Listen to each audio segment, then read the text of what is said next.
Dear students, good morning. Today we can discuss about subject and predicate of a sentence. ഒരു സെൻറ്റൻസിൽ രണ്ട് ഭാഗമാണുള്ളത്. one is subject and other is predicate. അല്ലേ? ഒരെണ്ണം സബ്ജക്റ്റും ബാക്കിയുള്ള ഭാഗത്തെ നമ്മൾ പറയുന്നതാണ് predicate എന്നും. ഓക്കെ, എന്താണ് subject? And as you all no, subject എന്താണെന്ന് നമുക്ക് എല്ലാവർക്കും അറിയാം. മലയാളത്തിൽ നമ്മൾ പറയും കർത്താവ് എന്ന് പറയും. ക്രിയ ചെയ്യുന്ന ആളെയാണ് നമ്മൾ കർത്താവ് എന്ന് പറയുക. ക്രിയ ചെയ്യുക എന്ന് പറഞ്ഞാൽ എന്താ? ഒരു പ്രവൃത്തി ചെയ്യുന്ന ആളെയാണ് നമ്മൾ സബ്ജക്റ്റ് എന്ന് പറയാം. മെയിനായിട്ടൊരു പ്രവൃത്തി ചെയ്യുന്ന ആൾ. Okay, subject. അപ്പം നമ്മൾ വേറൊരു ഇതിൽ പറയുകയാണെങ്കിൽ സബ്ജക്റ്റ് എന്ന് പറയുന്നത് വെർബിന് ഹൂ അല്ലെങ്കിൽ വാട്ട് എന്ന് ക്വസ്റ്റ്യൻ ചോദിക്കുകയാണെങ്കിൽ ആൻസർ കിട്ടുന്നതാണ് സബ്ജക്റ്റ്. ദറ്റ് മീൻസ് വെർബ് എന്താണെന്ന് നിങ്ങൾക്കറിയാം. എന്താണ് വെർബ്? യെസ്, ആൻ ആക്ടിവിറ്റി അല്ലേ? നമ്മൾ എന്താണ് പ്രവൃത്തി ചെയ്യുന്നത്, അതാണ് വെർബ്. ആ വെർബിനോട് നമ്മൾ ക്വസ്റ്റ്യൻ ചോദിക്കുകയാണ് ഹൂ എന്ന് ചോദിച്ചാൽ അതിന് ഉത്തരം കിട്ടും. ആ ഉത്തരമാണ് സബ്ജക്റ്റ്. ഗോട്ട്? ആൻഡ് പ്രെഡിക്കേറ്റ് എന്താണ്? വെർബ് ഉൾപ്പെടുന്ന മറ്റ് സെൻറ്റൻസിൻ്റെ വേറെ എല്ലാ ഭാഗങ്ങളെയും നമ്മൾ എന്ത് പറയും? പ്രെഡിക്കേറ്റ് എന്ന് പറയും. That means tells about the subject contains verb also. Got? Tells about the subject. സബ്ജക്റ്റിനെ കുറിച്ച് പറയുന്ന ഭാഗം, ബാക്കി ഭാഗങ്ങളൊക്കെ പ്രെഡിക്കേറ്റിൽ പെടും. ആ പ്രെഡിക്കേറ്റിൽ വെർബ് അടക്കമാണ് കേട്ടോ പ്രെഡിക്കേറ്റ് എന്ന് പറയും. അപ്പോൾ എല്ലാവർക്കും അത് മനസ്സിലായില്ലേ? ഞാനൊരു എക്സാമ്പിൾ പറയാം. The monkey ate a banana. The monkey ate a banana. അതിൽ ഏതായിരിക്കും സബ്ജക്റ്റ്? ഫസ്റ്റ് നമ്മളൊരു സെൻറ്റൻസ് തരുമ്പോൾ ആദ്യമേ we should find out the verb. വെർബിനെ നമ്മൾ കണ്ടുപിടിക്കണം. ഇതിനകത്ത് വെർബ് ഏതാണ്? പ്രവൃത്തി ഏതാ വരുന്നത്? എയ്റ്റ് എന്നുള്ളതാണ്. ATE, eight. What is the meaning of eight? Yes, കഴിച്ചു എന്നാണ് അല്ലേ?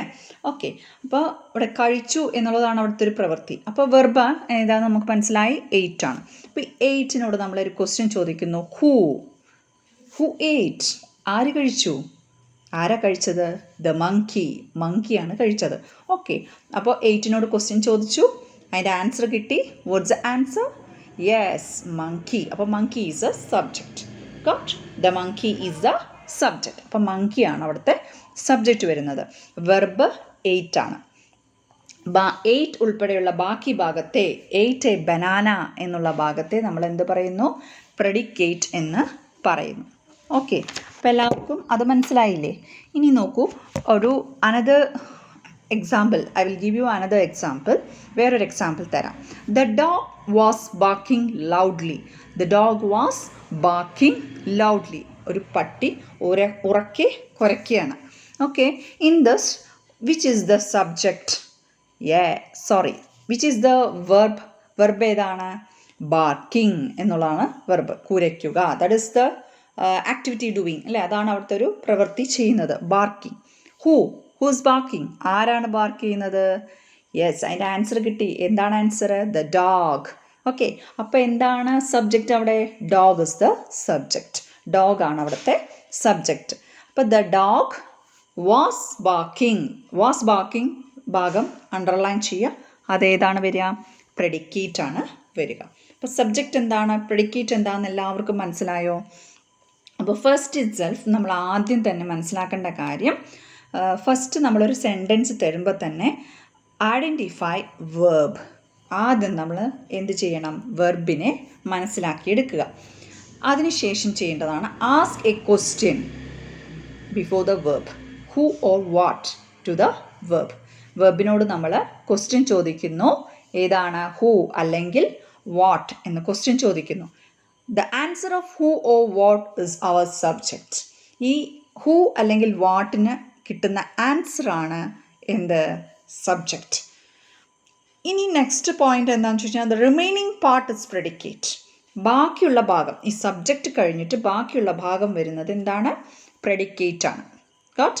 അപ്പോൾ എങ്ങനെയാണ് സെൻറ്റൻസ് സബ്ജക്റ്റും പ്രെഡിക്കേറ്റും കണ്ടുപിടിക്കുക എന്നുള്ളത് മനസ്സിലായില്ലേ? ഇനി വേറൊരു ക്വസ്റ്റ്യൻ തരാം. നിങ്ങൾക്ക് എല്ലാവർക്കും ഈ സംശയം വരാൻ സാധ്യത വരുന്നത് കൊണ്ട് ടീച്ചർ ഒന്നും കൂടി പറയാം. Honesty is a best policy. ഈ ഒരു സെൻറ്റൻസ് ആണ്. Yes, please hear the sentence. Honesty is the best policy.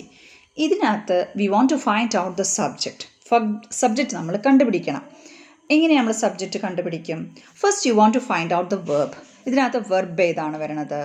Yes, is. IS is the verb. ഒരു ഹെൽപ്പിംഗ് വേർബാണ്, അത് വെർബാണ് കേട്ടോ. ഓണസ്റ്റി ഈസ് ദ ബെസ്റ്റ് പോളിസിയിൽ is is the verb. Is. Okay, what is the best policy? അപ്പോൾ നമ്മൾ question ചോദിച്ചു, who ചോദിക്കാൻ പറ്റില്ല അവിടെ അല്ലേ. അപ്പോൾ നമ്മളവിടെ ചോദിച്ചു what is the best policy? എന്താണ്? Honesty. So honesty is the subject. അപ്പോൾ ഓണസ്റ്റിയാണ് അവിടുത്തെ subject. The rest of the part is the best policy is the predicate. Is the best policy എന്താണ്? പ്രെഡിക്കേറ്റ് ആണ്. ഇത് നിങ്ങൾക്ക് സംശയമുണ്ടോ? ഇല്ല. ഇനി നോക്കൂ, I asked her to call me. I asked her to call me. ഈ ഒരു സെൻറ്റൻസിൽ എങ്ങനെ വരിക? യെസ്, ആസ്ക്ഡ് എന്നുള്ളതാണ് അവിടെ വെർബ് അല്ലേ. Any doubt? ഇല്ല. ആസ്ക്ഡ് എന്ന് പറഞ്ഞാൽ ചോദിച്ചു. അപ്പോൾ ചോദിച്ചു, അതാണ് അവിടുത്തെ വെർബ് കേട്ടോ. ചെയ്യുന്ന പ്രവൃത്തി എന്താണ്? ചോദ്യം അല്ലേ, ചോദിച്ചു. Okay, asked is the verb. അപ്പോൾ അവിടെ ഒരു ക്വസ്റ്റ്യൻ ചോദിക്കുന്നു, ഹൂ? ഐ. ആരാണ് ചോദിച്ചത്? I asked. അപ്പോൾ her to call me. Her to call me is the what? Yes, predicate. Got it? ഇപ്പോൾ പിടികിട്ടിയോ? അതേപോലെ വേറൊരു എക്സാമ്പിൾ പറയാം. On the top of the tree lives a sparrow. On the top of the tree lives a sparrow.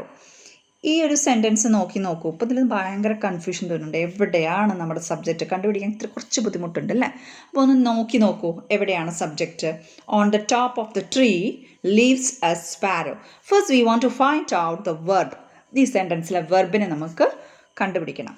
ഏതാണ് verb ഇതിവിടെ വരുന്നത്? Yes, LIVES. Leaves, ജീവിക്കുന്നു. അതാണ് അവിടുത്തെ വെർബ്. അപ്പം നമ്മളവിടെ ക്വസ്റ്റ്യൻ ചോദിച്ചു, വാട്ട് ലീവ്സ് അല്ലെങ്കിൽ ഹൂ ലീവ്സ്? ആരാണ് താമസിക്കണേ? What is the answer? Yes, sparrow. അതിൻ്റെ ആൻസർ എന്താണ്? Who lives? Sparrow lives. Sparrow ആണ് അല്ലേ. So sparrow is the subject. അവിടെ എന്താണ് സബ്ജക്റ്റ്? സ്പാരോ ആണ് അവിടുത്തെ subject. So we can find out the predicate. Verb include ചെയ്യുന്ന പ്രെഡിക്കേറ്റ് ഭാഗം ഏതാണ്? Yes, on the top of the tree lives. Okay, on the top of the tree lives, അതാണ് predicate. അപ്പോൾ ഇപ്പോൾ നിങ്ങൾക്ക് ഈ സെൻറ്റൻസ് കണ്ടപ്പോൾ മനസ്സിലായി സബ്ജക്റ്റ് എപ്പോഴും ഫസ്റ്റ് വരണം എന്ന് നിർബന്ധമുണ്ടോ? ഇല്ല.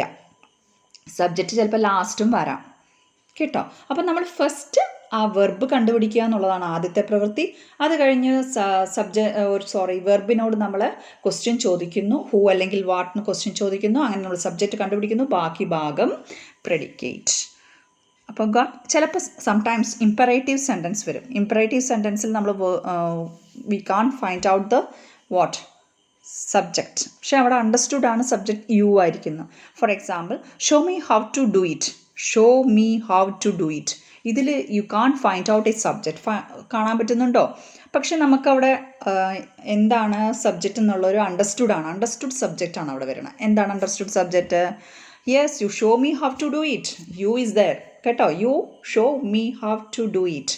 Show me how to do it എന്ന് പറയുന്നുള്ളൂ. പക്ഷെ നമുക്ക് അണ്ടർസ്റ്റുഡ് ആണ്. You show me how to do it ആണ് കേട്ടോ. അപ്പോൾ അങ്ങനത്തെ സെൻറ്റൻസും ഇമ്പറേറ്റീവ് സെൻറ്റൻസ് എന്ന് പറയും. അപ്പോൾ ഇത്രയും മനസ്സിലായില്ലേ? സബ്ജക്റ്റും പ്രെഡിക്കേറ്റും മനസ്സിലായില്ലേ?